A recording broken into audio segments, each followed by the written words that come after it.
One of the major character traits I find with people who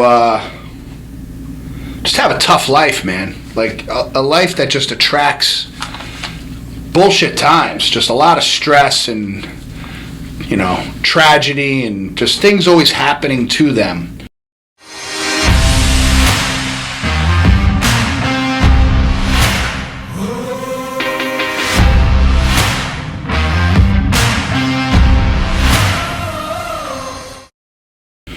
Are people who choose to live in their past. They live by their old story. They live by, what has happened to them. They become a damn victim in life. And I've done conferences with people. I recommended people read books, and they say, well, I did that and it didn't work for me. And, well, I read that and it didn't work for me. Well, it doesn't freaking work for them because they don't keep working at it. It's not magic. It's not something where you go to a motivational seminar and try to heal from your past, or you read a book and read some words and get inspired for a moment, and it changes your entire world. It's a day in and day out process. It's something you must be consistent and persistent with. It's work all the time. There's no days off. I could be out on a freaking boat fishing with my son, and my mind is always thinking about empowerment and things I could work on and what I could do better. And people say, don't you ever relax? I'm like, I relax, but my moments of relaxation create meditation that help me to create space for myself and growth, and I get messages from God, and I get ideas, and I get thoughts, and that's where I get the big ideas where a thought flash will come in, and I write it down, I take massive action on it, and it just propels my life in a different direction. If I sat there all day and created conversations with people, especially when you meet new people, when you meet new people, they don't want to meet Debbie Downer, someone who's talking about poor me and things that have happened to me in my lifetime. Who gives a shit?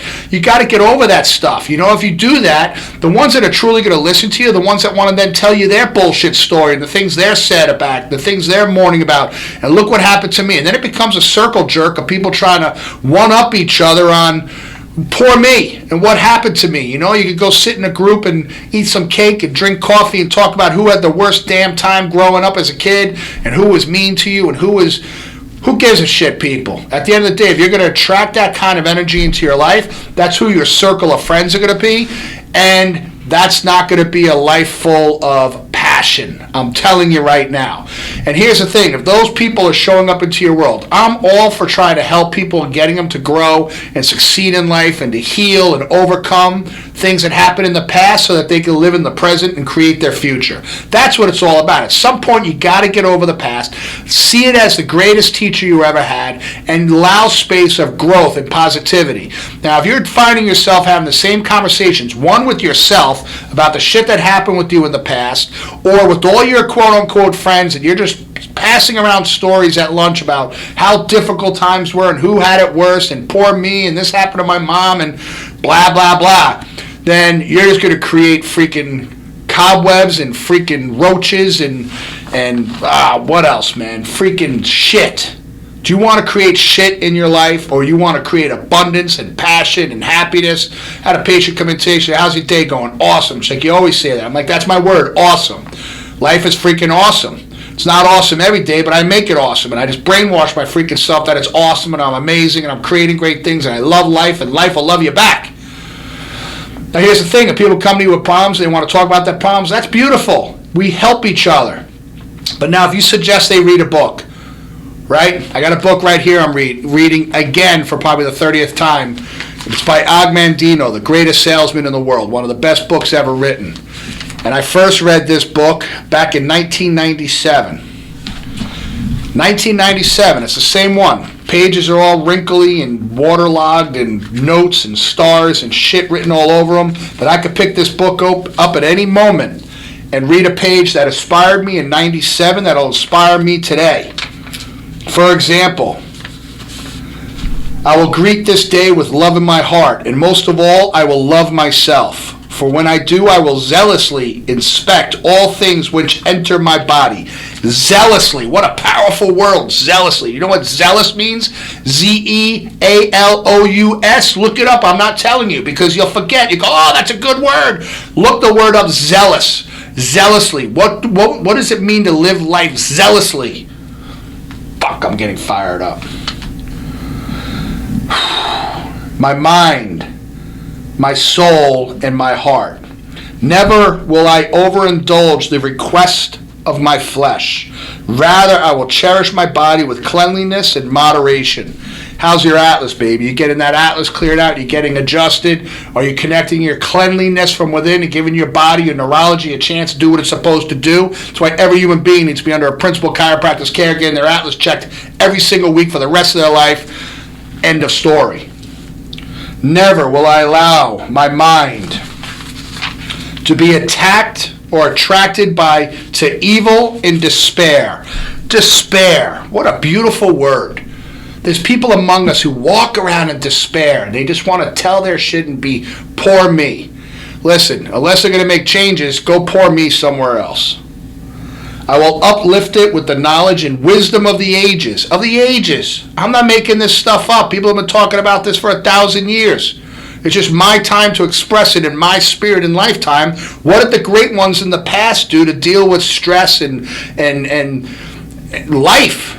I don't have to recreate the wheel. I don't have to make shit up. I could read a book and say, this is how he did it. Let me recreate that and see what kind of results I get. And let me tell you, I've been reading this stuff my entire life, and it's turned out pretty damn well. So you could call me a quack or a freak or whatever, but I'm zealous, baby. I love life. I'm fired up. I'm passionate, and it works. You want some? Come get it. Listen to more of this stuff. Like below, follow, tell all your friends this shit. Never will I allow my soul to become complacent. Complacent. My soul. It's not saying my body or my mind. It's saying my soul. Don't let your soul become complacent and satisfied. I want to retire. I want to retire early. I want to retire at 35 or 40 or 50. What are you going to do? You're going to go sit on a beach all day and do nothing? What are you giving back to the world? What are you giving back to humanity? What are you giving back to your family and people if you're just sitting on your ass all day? I get it. It's one thing to live abundant and go take a vacation and travel and have a boat and go do stuff, but what are we giving back to the world that's coming after us? Because if you're so successful in living an abundant life, how are we paying it forward? How did you get that way? Who are you sharing it with? Who are you leaving it to? Are they going to leave it and take everything you built up and waste it? Or are they going to build it even bigger and better because you trained them and taught them and lighted them? So don't wait to leave us a legacy. Live the legacy now. Feed the legacy now. To feed people's souls so that they could do what you did, but do it even better. Great teachers make their students better than them.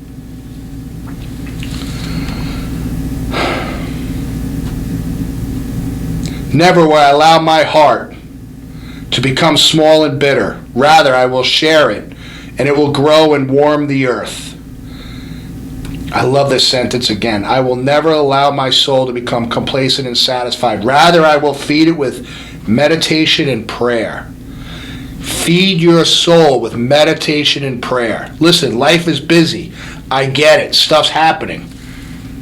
People say to me, how do you do it? How do you like traveling and flying back and forth to Florida every week? Who gives a shit? It has to be done. It's what has to be done now.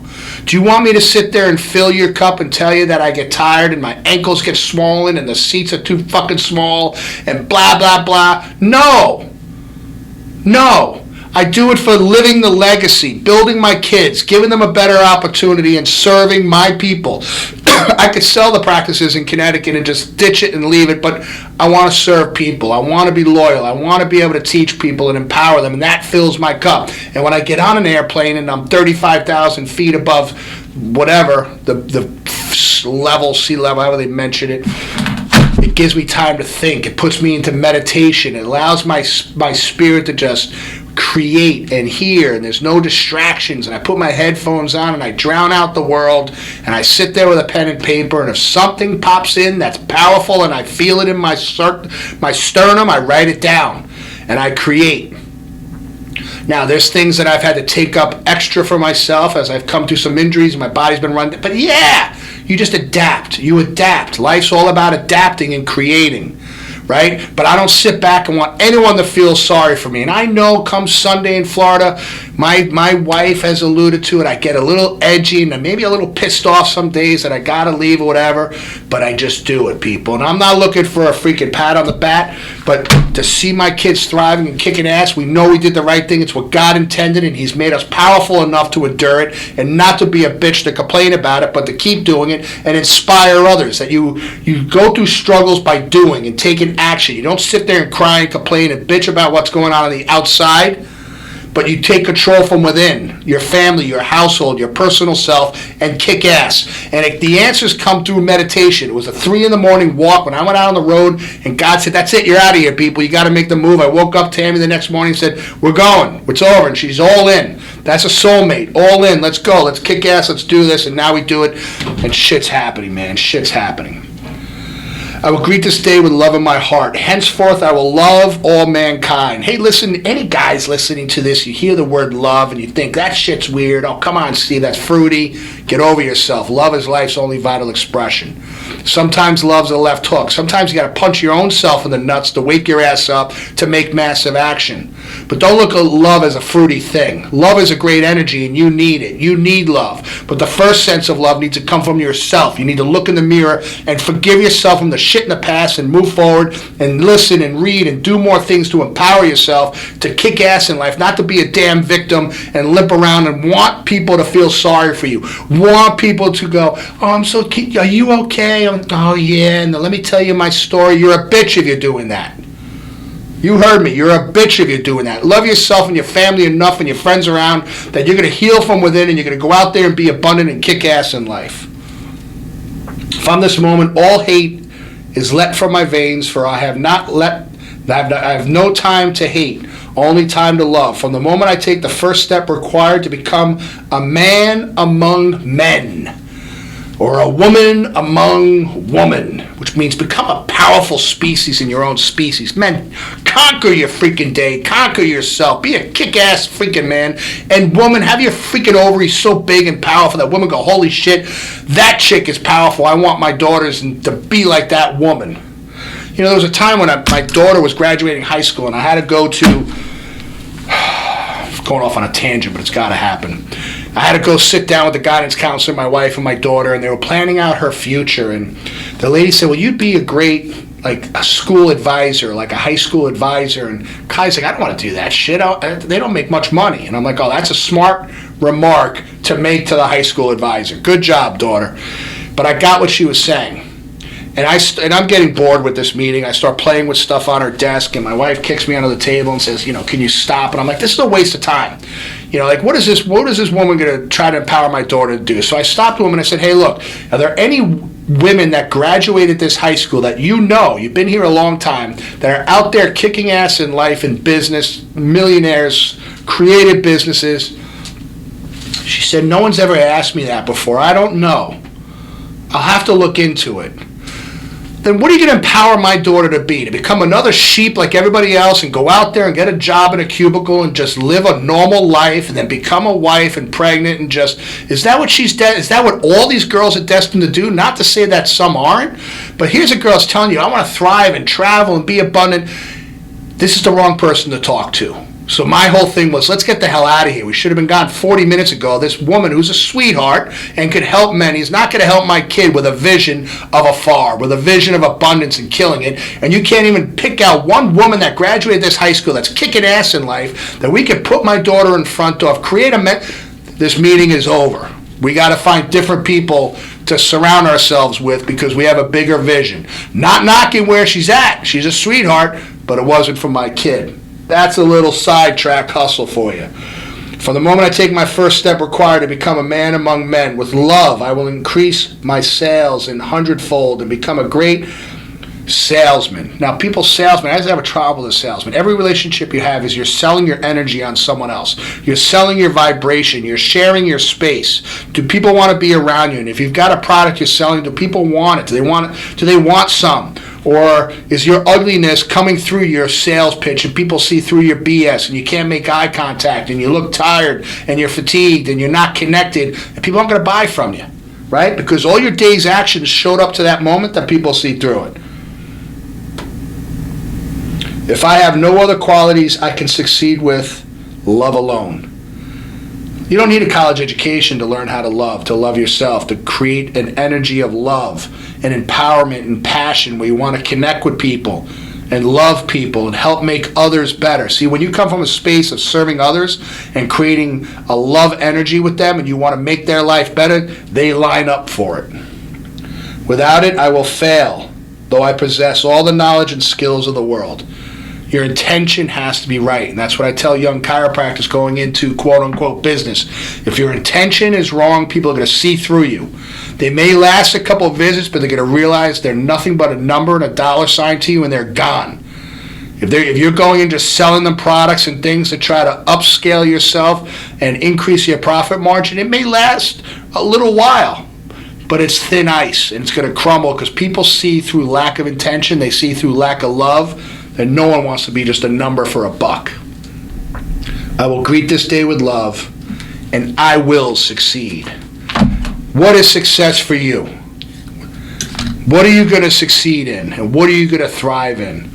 Step number one, if you want to, and parents, it's an easy little tiny book. Your kids can read it and read it 3 times this summer. It'll change the entire course of their life. The greatest salesman in the world. And it's not about selling a product from the outside in and the inside out, but it's about connecting to the greatest energy in the world that God gave us in our soul, and that's love. And finding your purpose and passion in life and making a decision today to succeed on a higher level and live a legacy that you will be abundant and crush it in your life and enhance the lives of those around you. And if more of us can do that, this world will be a better place. You ready to come get some? Again, let's blow up this YouTube channel. Click below, follow, hit the bell. You know all the stuff. If you're watching this on YouTube and if you're listening to it on iTunes and Spotify, share it with people because it's time for us humans that have a positive mindset to help others wake up because we live and grow through serving others. God bless you. Have an awesome day. I love you, and there ain't nothing you can do about it.